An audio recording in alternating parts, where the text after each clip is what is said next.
Tras haberse conocido la noticia de la posible financiación ilegal por parte de Vox, las reacciones no han parado de producirse a lo largo de toda la jornada. Una de las más virales y destacadas en las redes sociales ha sido la del periodista Miguel González, que entrevistado en el programa Hora 25 de la cadena SER, ha dado todos los detalles de la información publicada y ha detallado las posibles conexiones internacionales que puede tener este caso. El titular de que Vox oculta qué banco le ha prestado 9 millones, eso sería mucha pasta, 9.200.000 euros. Hay un banco que se los prestó para las últimas elecciones municipales, autonómicas y generales hasta el año pasado. Vox no dice qué banco es y eso es ilegal. Miguel González, buenas noches. Buenas noches. Miguel es el compañero del País que cubre la información de Vox. Digo, eso es ilegal porque eso incumple la ley de partidos, Miguel.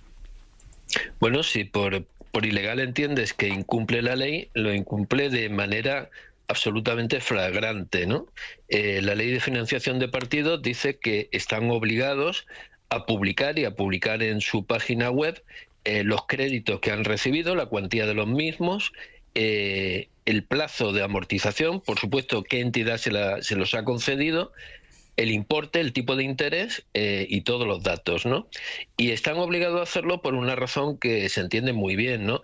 Y es porque en un momento determinado, si un banco concede a un partido político un crédito con un tipo de interés inferior al de mercado, o si ese mismo banco, por ejemplo, califica como impagado la deuda que tiene con un partido político y le condona esa deuda, eso es una forma de financiación.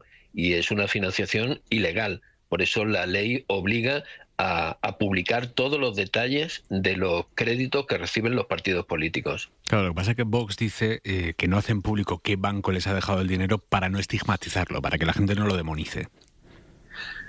Bueno, yo no sé si la gente lo demonizaría o no. Quiero decir, Vox evidentemente tiene una tesorería muy importante y en su memoria, en sus cuentas, publica los bancos donde tiene cuentas corrientes, con toda normalidad.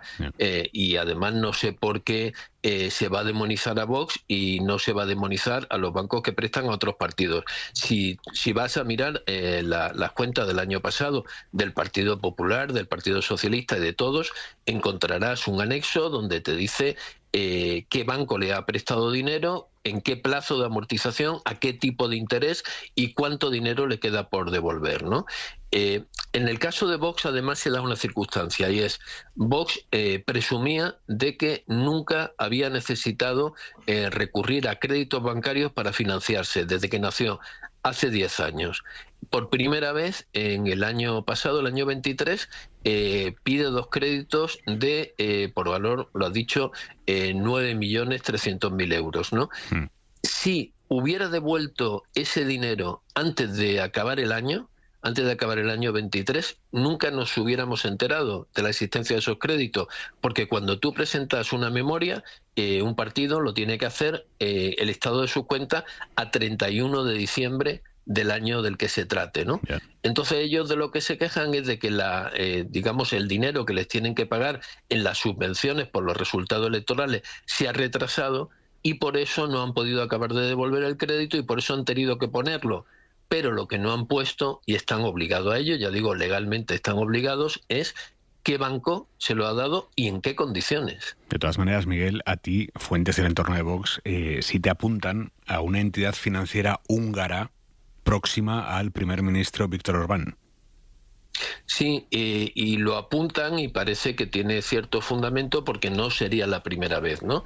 En el año 2022 supimos que Reagrupamiento Nacional, el partido de Marine Le Pen, había sido financiado, había recibido un crédito de 10 millones y pico de euros para financiar su campaña por parte de un banco, de un magnate, digamos, próximo al primer ministro húngaro, ¿no? A Orbán. No sería la primera vez que lo hacen, ¿no?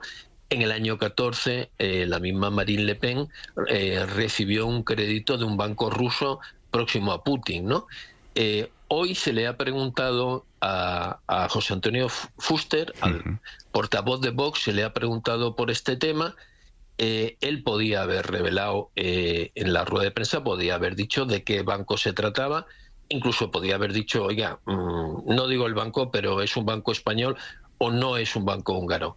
No ha dicho nada de esto, ha dicho que ellos trasladarán la información al Tribunal de Cuentas. No tienen más remedio, porque si no lo hicieran serían sancionados, ¿no? Pero lo que ocurre es que tardaremos bastante, porque el Tribunal de Cuentas va a su propio ritmo, tardaremos mucho tiempo seguramente en saber qué banco es el que ha financiado a Vox, por lo menos a través del Tribunal de Cuentas. Es curioso, Miguel, porque claro, los vientos húngaros de Vox, en esta legislatura Vox se ha salido del grupo del Europarlamento en el que estaban hasta ahora, que era el de Meloni, y se ha pasado a un grupo nuevo promovido por Orbán. Bueno, yo no sé si hay que seguir la pista del dinero, ¿no? Aquello que dice, busca el dinero para entender. Pero es verdad que Vox hizo un movimiento bastante sorprendente, ¿no? Es salirse del grupo donde estaban, en el Parlamento Europeo, era el grupo de los conservadores y reformistas, estaba con los ultraconservadores polacos y estaba con la primera ministra italiana, con Giorgia Meloni. Cuando ya se había constituido el nuevo Europarlamento, cuando ya se había constituido de nuevo el grupo donde ellos estaban, que era el grupo de conservadores y reformistas... Que les habían dado ya cargos. Le habían dado una vicepresidencia del grupo, ¿no? De pronto Vox dice que se va al nuevo grupo que va a formar Orbán, ¿no? Un grupo donde, no lo olvidemos, además de Orbán y además de estar Marine Le Pen, pues hay, digamos, personas que han tenido enfrentamientos con Vox, como por ejemplo Matteo Salvini, ¿no? Por su proximidad a Puigdemont y por su proximidad a los independentistas catalanes. Este movimiento lo justificó Vox diciendo que lo hacía porque quería unificar a todas las fuerzas patrióticas, le llaman ellos, ¿no? Bueno, lo cierto es que lo único que consiguió es que el grupo de Meloni pasara de ser el tercer grupo de la Cámara a ser el cuarto, y que el grupo de Orbán y de Marine Le Pen pasara a ser el tercero. Es decir, cambió un cromo por otro. Es una decisión que desde luego no se entiende. No sé si la explicación puede estar o no. Eso habrá que esperar para saberlo, pues en ese apoyo financiero. Miguel González, compañero del País, muchísimas gracias. Buenas noches. Buenas noches, gracias a vosotros. Es una cuestión nuclear, Maraña, que los partidos hagan públicos los préstamos que reciben de los bancos. Fíjate, hablamos antes, ¿no?, de las obligaciones de transparencia, ¿no? Es que esto, para empezar, que un partido cometa una ilegalidad así con todo el desparpajo, ¿no?, y ni siquiera tenga un poco la voluntad de aclararlo cuanto antes, ¿no?, sino que, bueno, mantiene... Y luego el argumento me parece galáctico, ¿no? Esto es por no estigmatizar a la entidad. A ver, para los bancos ya están suficientemente estigmatizados y ahí están, sobreviven bien. Bueno, pero es que para empezar, si empleas ese argumento, es que ya consideras que tu propio partido estigmatiza a quien se relacione con él, al menos desde el punto de vista financiero, ¿no? Es un poco extraño, ¿no? Y luego, sí, como apuntaba Miguel González, la pista lleva al entorno de Orbán y es una entidad húngara, pues ya verás tú en qué le afecta, en qué estigmatiza al banco húngaro que tenga un crédito Vox, ¿no? Pero en todo caso, a mí me parece, para empezar, oiga, cumpla usted la legalidad. Y si no, reciba la penalización, la sanción que corresponda, que en este momento yo no sé cuál es, pero sería interesante saberlo. Es verdad que a Vox eso no le importa mucho, porque ya lleva años saltándose la obligación de cualquier partido de aceptar a cualquier medio de comunicación en sus ruedas de prensa y ejerce como si fuera una entidad privada y sigue vetando a medios de comunicación. Esto es otra ilegalidad, que no pasa nada, lo sigue haciendo sin ningún problema. Y además lo aceptamos, digo, como comunidad, ¿no?